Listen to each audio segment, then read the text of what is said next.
Thanks, everybody.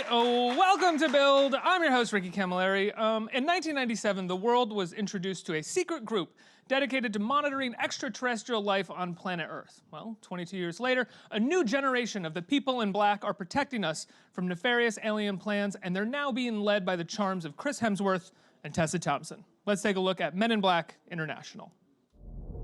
We are a rumor. Recognizable only as déjà vu and dismissed just as quickly. We are the best kept secret in the universe. I know. I want in. You erased my parents' memories, but you didn't get mine. It took me 20 years to find you. How many people can say that? I found you, which makes me perfect for this job. Agent M, we may have a problem in London.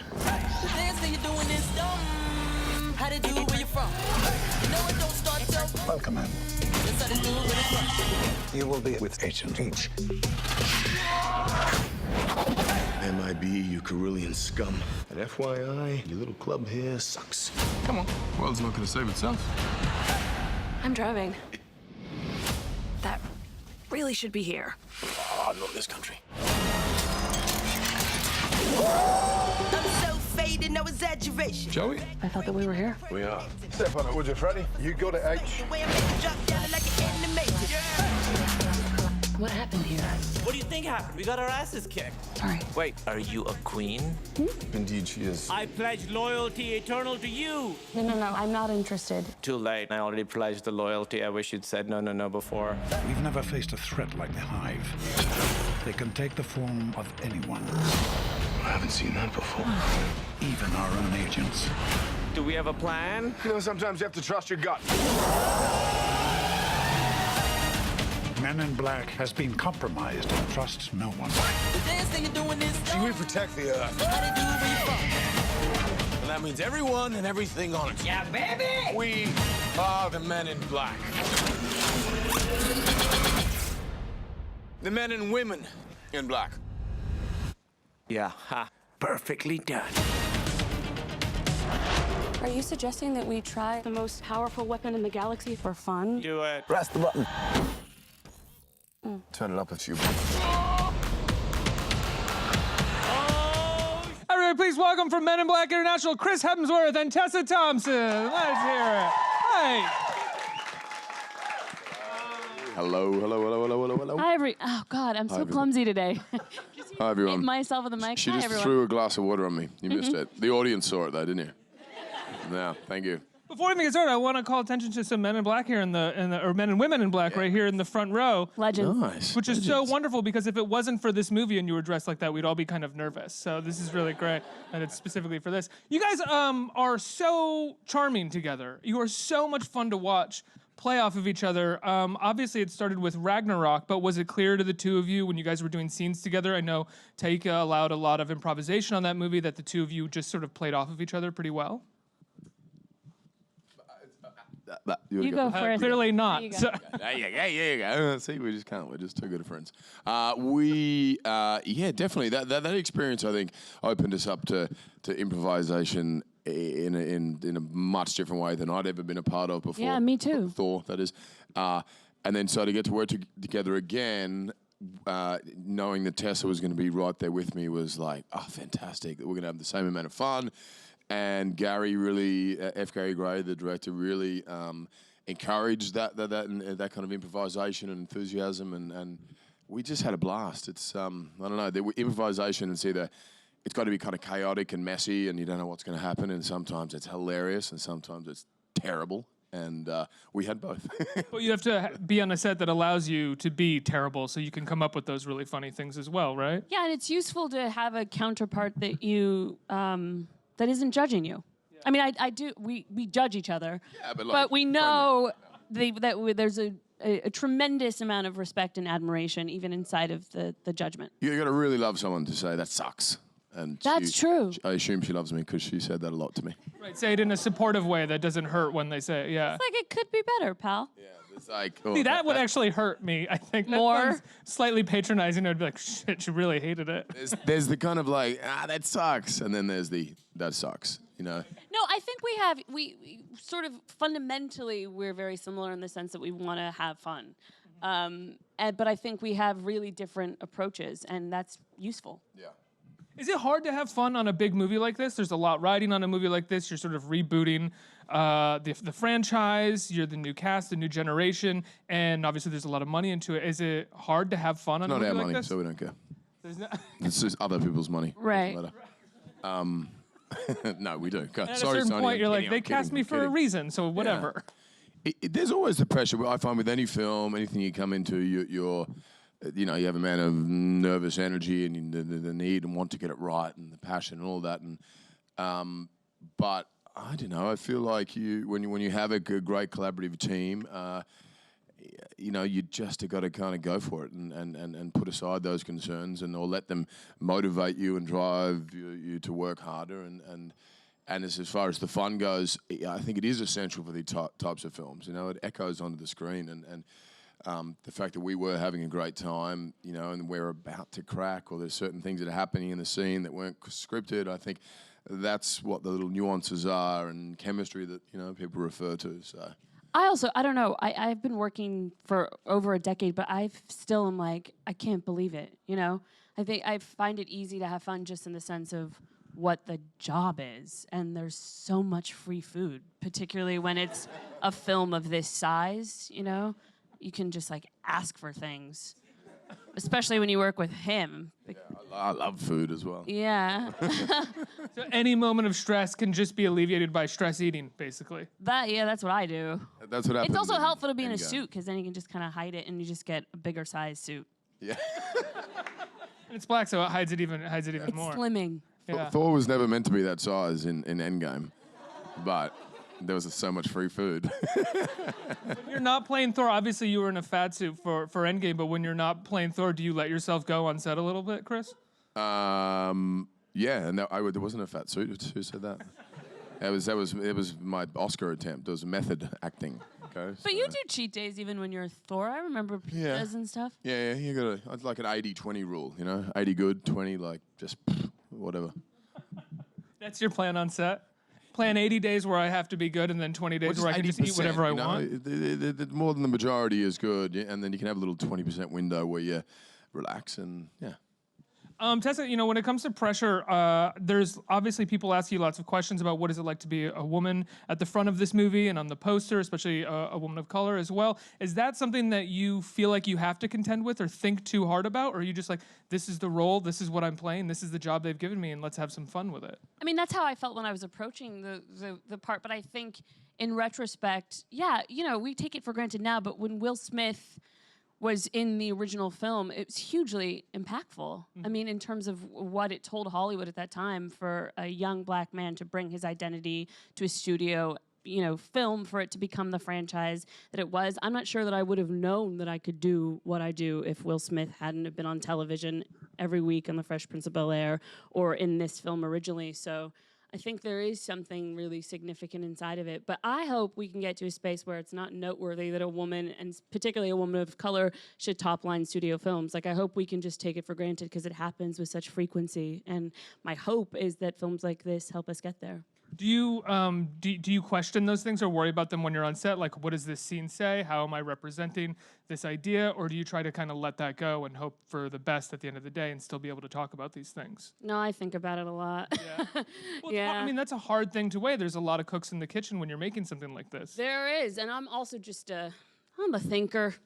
I try to like shut Good, it we down. should all be. Well, but you also have to just allow yourself to have fun. I never got into this to be the ambassador of anything, but I think, I worry about the implications of what we're saying, and also for me, that's fun to think about how to articulate some of these ideas. Like, I loved hanging out in the trailer with Emma Thompson and figuring out what our tit for tat can be about the organization's name, and how that's fun for me because I am a nerd.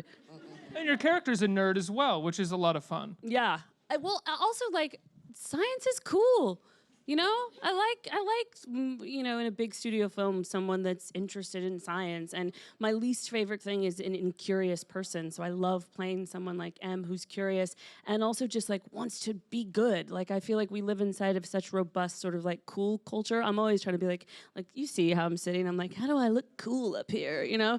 And I love that M is like, I'm here. Like I you know, I want to be engaged, and I don't care if I come off too strong because I care. It's so cool to care.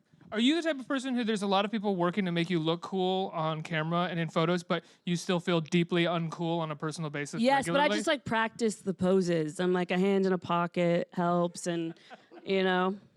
But yeah, I have a team of professionals that help me look cool.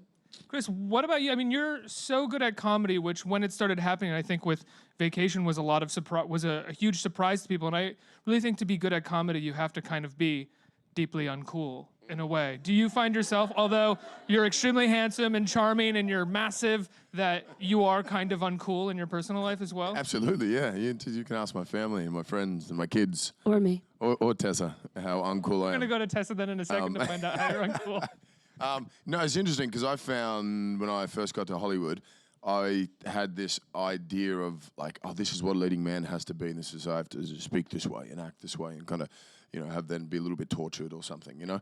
And even in the work I was doing, I felt myself kind of restricted and kind of applying by these rules that I had sort of set for what I thought was the archetype for what was going to work.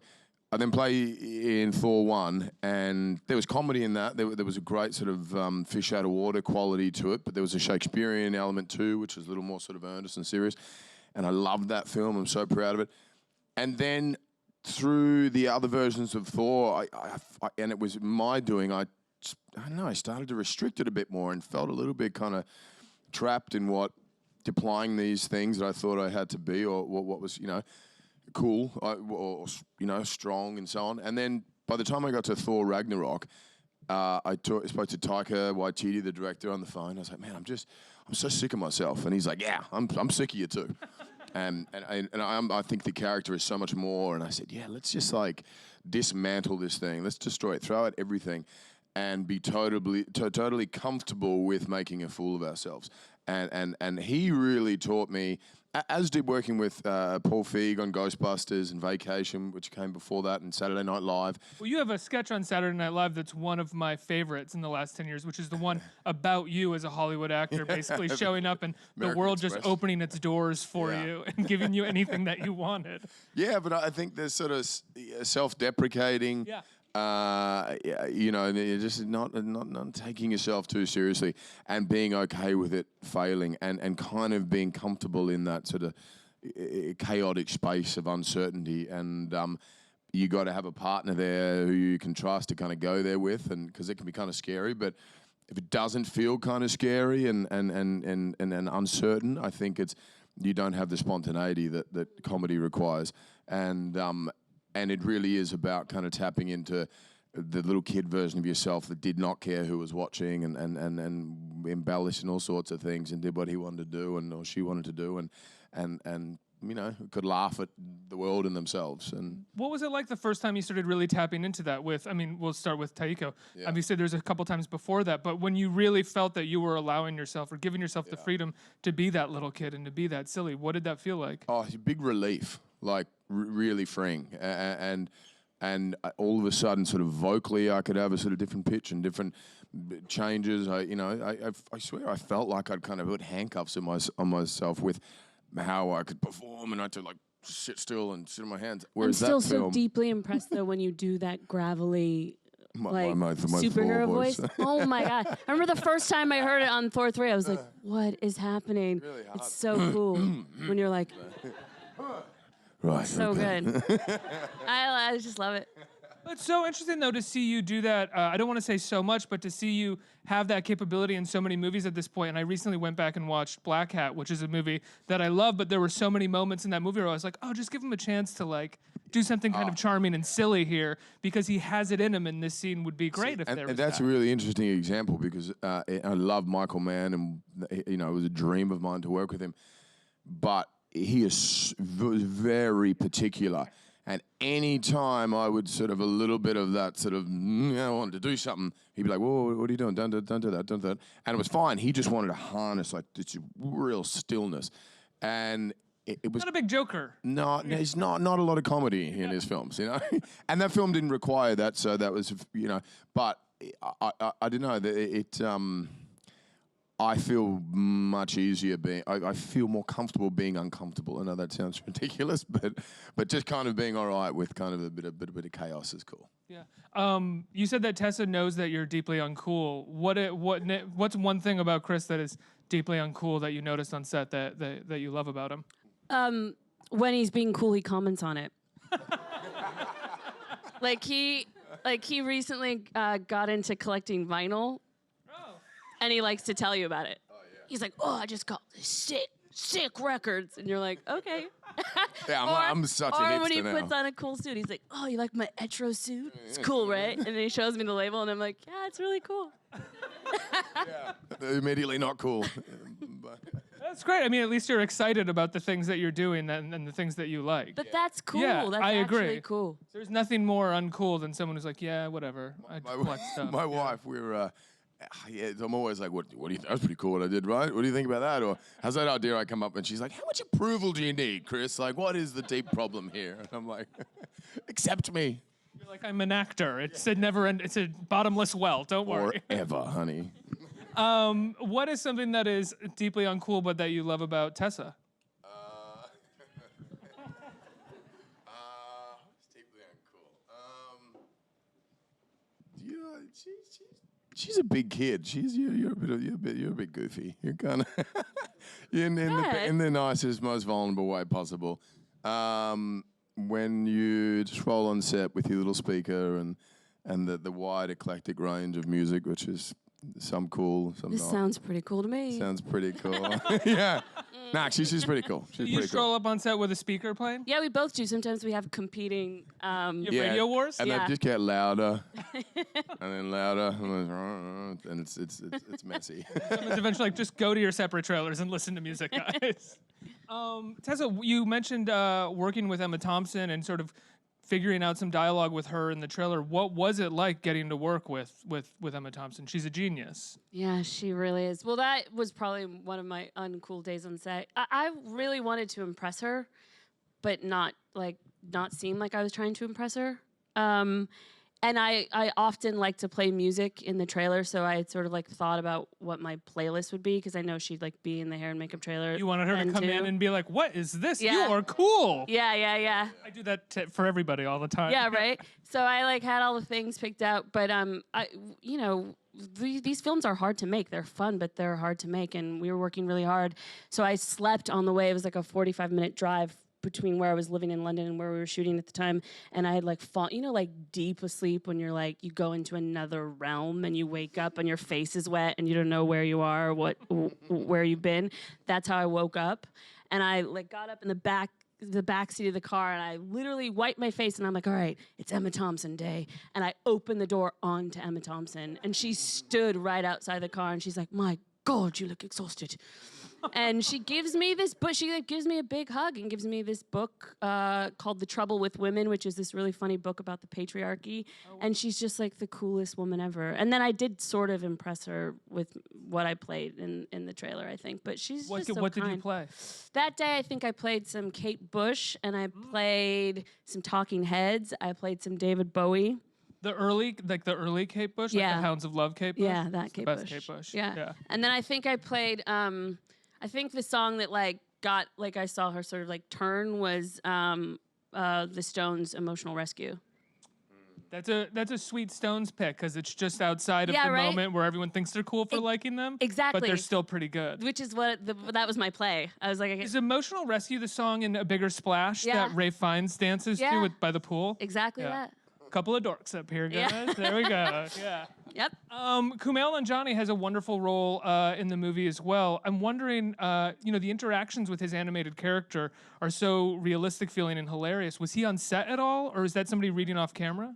We were lucky. I mean, we both experienced plenty of tennis balls on sticks that we have to act with, and and well, it was a tennis ball or a little chess piece, but normally it's like the AD or an assistant director or someone on offset kind of stumbling through the lines, and so there's no room for improvisation there.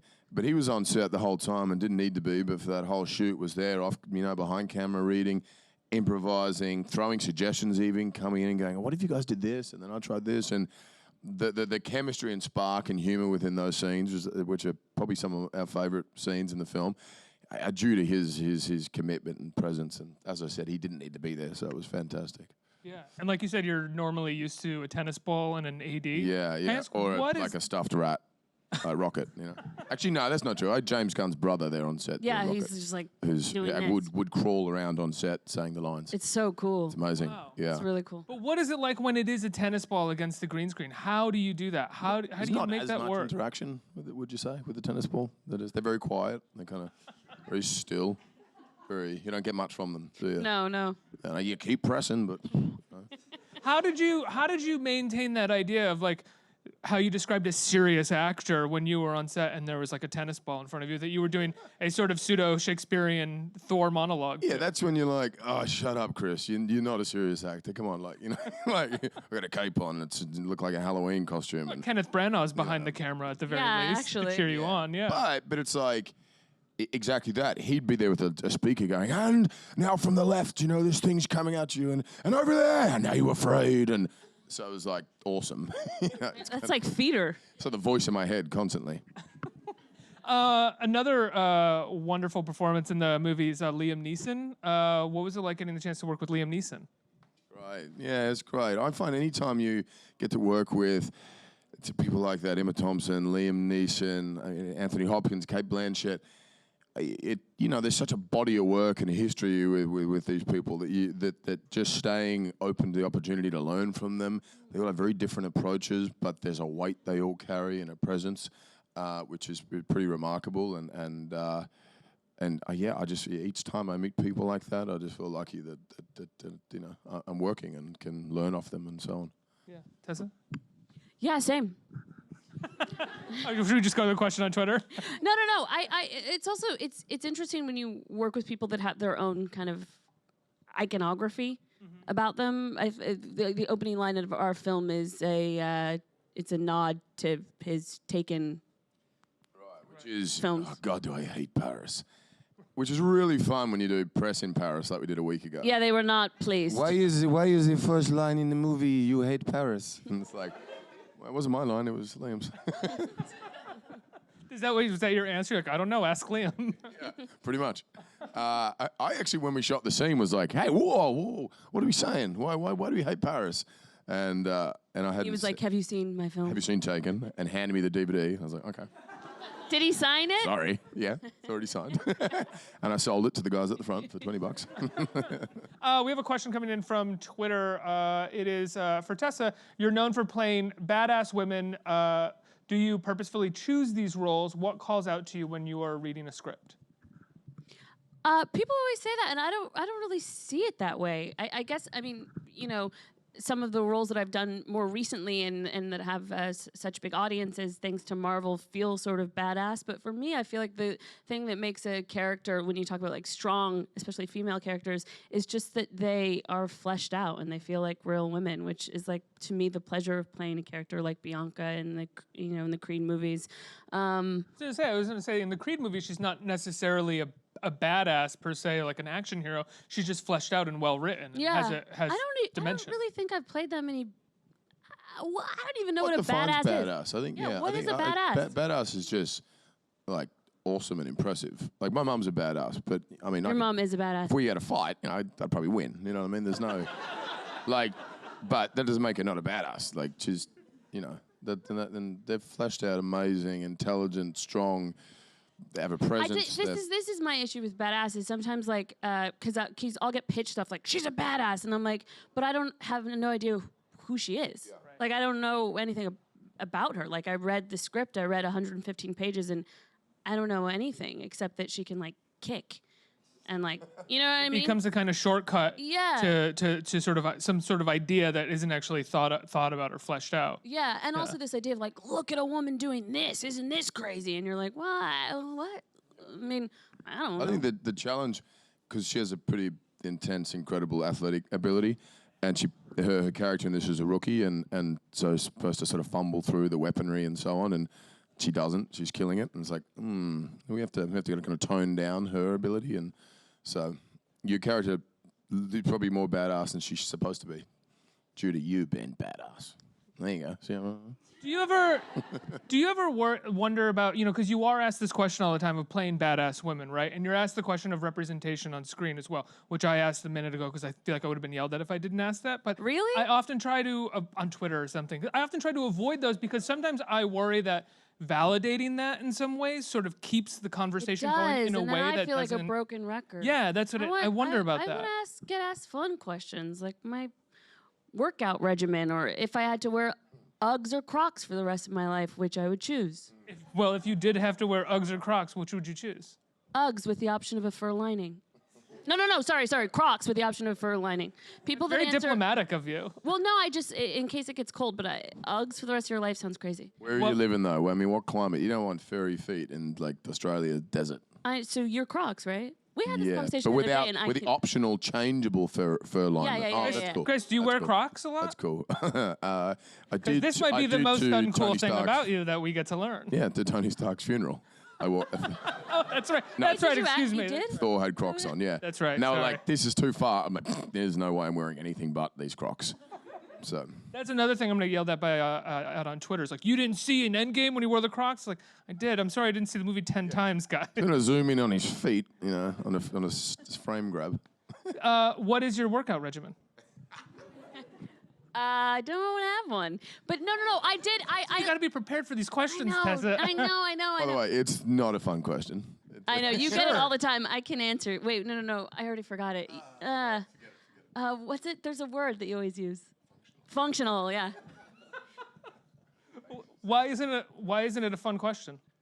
Oh, just to make questions you've been asked a lot. I've been asked that for 12 years. He just doesn't want to be seen for just the bod. You know what I mean? I'm badass as well. You are. Sensitive and vulnerable. Couple questions from the audience. What do we have? Right here. Hi. Hi. So I just want to say thank you. This completes my Chris card. I've seen all of you in the flesh, so Oh, this is awesome. great. My question is, we talked about your chemistry. And so we know you have this movie and you have a couple movies coming up together. Is there any movie you really want to do as a duo?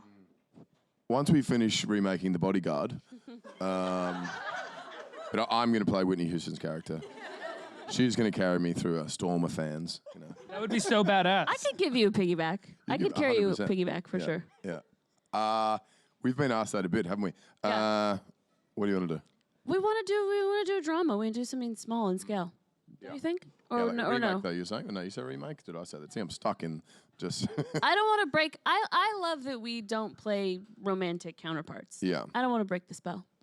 Yeah. But we can talk about that. I didn't know if that was like a thing that within, like, it's a platonic kind of relationship that I open-ended. really supposed love. To, Are we I don't supposed even know. Because I was wanted to talk about that, but I wasn't sure if that was a spoiler. Is it? Are we? Well, you supposed don't really know anyway. I mean, who knows? I mean, see the movie and you'll know. Fair enough. I'd like to do a little drama, yeah, or a big drama, just a drama, something dramatic, and with no special effects and tennis balls or swords and stuff, and just kind of act. That'd be cool. Like I don't know. I don't think I've seen any dramas. There's too much drama in life. Let's do a Next comedy. question. Hello there. Oh, right here. Hey. Hi there. How you doing, H&M? Just wanted to let you guys know this interview was not necessarily protocol, and we're going to have to neuralize everybody in here afterwards, yeah. but that's okay. So my question was regarding around the CGI. You guys have had some experience with that, and I wanted to know what your first encounters were with CGI and, like, some of your techniques of working with tennis balls or, Josh Brolin in a One Piece. Yeah. That sounds great to me.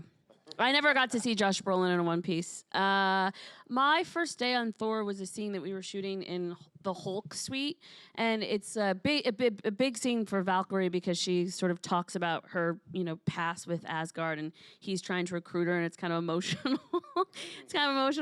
And it was kind of chaotic because there was a lot of improv happening. But the challenging thing is, so Mark is in a onesie with dots, and he has dots all over his face. And then because he says that it's a man-canceling suit, he had them make like a little like loincloth for it to cover that part of him. So he's in that, and then on top of his head is this like pole, and then maybe like how many feet above his head is the tennis ball. So it's like my first day. I'm like trying to remember all my lines and like my posture, because I'm still like, what do superheroes stand like? Like how are you supposed to stand? And then I'm just like trying to remember everything and trying to not look at Mark's face and look at the tennis ball. They kept having to remind me. And also, having a cape is so hard. Finally, like midway through shooting, you were like, just get the small cape. Yeah. And I was like, what do you mean a small cape? Yeah. They can just paint it in, the rest of it. But the whole time, like, for 2.5 months, I just like was tripping on this cape. I didn't know. So impractical. That's why the military don't use them anymore. You know, they're gone. It's like the amount of wars that were lost due to capes. Tragedy. Did you get that from a meeting with a military consultant? He was like, get the short cape, guys. This is I was like, so where's the camo capes you guys wear? And he's like, they're gone, long time ago. You mentioned the platonic relationship between the characters that you guys have played, but there was a kissing scene that got deleted from Thor Ragnarok. Is that true? Two. Yeah. Oh yes. Oh, and from Endgame. Yes. 3. And Look from at us Endgame. just trying to squeeze kisses in everywhere. The funny one, which I thought it should have been in the movie, but was in Ragnarok, in basically when like the whole bridge is burning and everything's going crazy, and I was like, Tiger, what if we do a kiss now? And he's like, what? In the middle of the battle? And we start laughing. We're like, yeah, man, it's like so inappropriate. Maybe it'll be appropriate. And we shot it, and it was like, no, it's inappropriate, and it's like, you know. So. It was also like, yeah. It's just a bad kisser. So Tessa. It was wasn't like, a no. good. It wasn't a good kiss. Not because of you. Not. Yeah. So No, what good happened cover. is we're supposed to be like flung around and then we fall onto each other. You know that like Speed classic style. Yeah. Hollywood thing. Oh, what are you doing there? But the positioning was really awkward, and The my cape was in my hair, face. The cape was in your face, and like I was sweaty. Like it was not how I wanted it to go down. Maybe. Well, and what was the Endgame one? Again, as we're saying goodbye. Him pitching a kiss. He was like, yeah, my wife's not here, is she? So she gives me a handshake and says, good luck, Thor. So I lean in and try and kiss her, and she's like, whoa, what are you doing? And I'm like, well, you squeezed my hand, and you were like, yeah, it was a good luck squeeze, not a kiss me squeeze. And so that got cut. Yeah. The whole DVD extra section of kisses that didn't There's make so it. much Yeah. in the vault. Yeah. With us. Oh. I think we have to wrap things up, but Men in Black International opens tonight, right? Yeah. Theaters everywhere. Everywhere in the world, I think. Something like that. It's that'll do. international, I think, right? Yeah. I think it is. And I can't wait to see the drama, whether it's small or large, between the two of you, where you get to kiss and hopefully it doesn't get cut. I don't know. We'll see. Everybody, please give it up for Chris Hemsworth and Tessa Thompson. Thank you.